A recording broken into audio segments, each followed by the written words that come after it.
Trust issues. It's Wednesday night, yoga class in the middle of the week, and I'm trying so hard to breathe deep, but all the air I take in feels like daggers in between my ribs, but then that moment gives, and I realize just how much that I need this. Hands to heart. Drop them to my sides, then spread apart. Come back together over my open mind and broken heart. Back bend to pull my frozen limbs apart, and then swan dive forward to remind my head that it serves my heart and belongs within. But it's at this point that I realize I might have trust issues. You see, every time I take that fold forward, leading with my chest to find grace in falling earthward, I flinch at the last second, convinced that something's distorted, like the floor is racing up to meet my face and it's contorted, the same way I drag my feet into relationships just like a tortoise. But I'm so goddamn preoccupied with every gun blast, every computer crash, every commuter smashed face into the pavement just because they were black, every mentally deranged gunman we refuse to label terrorists just because of the melanin they lack, every essentially the same newspaper from the day before that I'm embarrassed with, my apparent emptiness, my parents' cancerous, my hammered manliness. How can I answer this? Do I even think there is an answer to all this? No. Not really. I mean, not accepting racism, sexism, and ultranationalism as the norm is certainly a start, but unfortunately, calling people those names does exactly the opposite of what's at heart. People shout racist as if trying to dispel a person from some type of hex they underfell, but the text that plunders strips your words of all tone and meaning, and all it serves to do is make that person further retreat into the safety of whatever doctrines they've longest been believing. See, it's not always that they're deceiving you, just that they don't believe the things you're seeing. And in this age of the screen, believing is nothing short of seeing. I mean, even seeing isn't quite enough. Maybe the video's been edited to cut a bunch of stuff, or maybe they're just too distracted to read and then discuss, or maybe they're all just evil as fuck. Did I mention my issues with trust?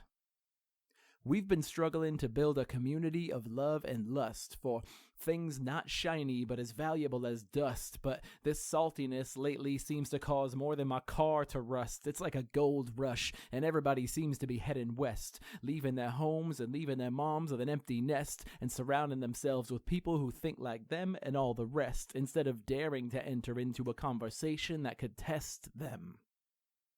I lost my best friend. And maybe it'd be easier to lose him out to death than at least I could pretend he was a saint among the best men, but instead, I'll chalk it up to lessons.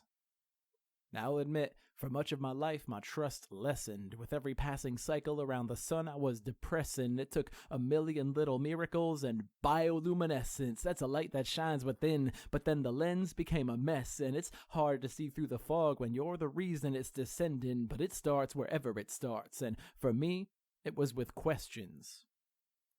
Why? Why do I second guess every single thought that comes across my mind? Why do I never try my best, afraid to fail like every other time? Why do I always search for the backhanded meaning or motive, the profit-serving focus for every burning candle votive? Maybe it's just because I know that truth might be the most important thing to me. But I've still never really accepted the person I am fully. I mean, maybe it'd be easier to blame this person or that bully or the government. Obviously, we can come back to that eventually. Maybe I could tell myself it's deep to have cynicism, and I could judge every optimistic person with criticism. Clearly, they haven't heard or seen the mystic wisdom that this whole thing is fucked and it's us who ripped the schism. Maybe all these issues with trust can be boiled down to just because this actually matters to me. Maybe I should stop tearing off my crown and stomping it to the ground just because I have feelings, just because I've been betrayed, just because I've been burned, just because I made my plea but the silent courtroom adjourned, returning no verdict except a so fucking what. Just because there's no one out there who loves me so fucking much, just because I'm not sure who I can fucking trust. At least I can trust that life will pass either way. come to think of it, I'm lucky to have my busts. You're lucky that you can hear only half the rhymes. You're lucky to have eyes that can see only half the time. You're lucky to have hair, and I'm lucky to be bald, and we're lucky that we're here and not clutching palm trees in the squall. How incredibly fortunate it is that I have hands and I can write. And I understand how indelibly disproportionate it is that I'm a man and that I'm white. And these are things that we can't control. But we can make sure they don't control us. So yeah, I have issues with trust. But maybe that's a virtue.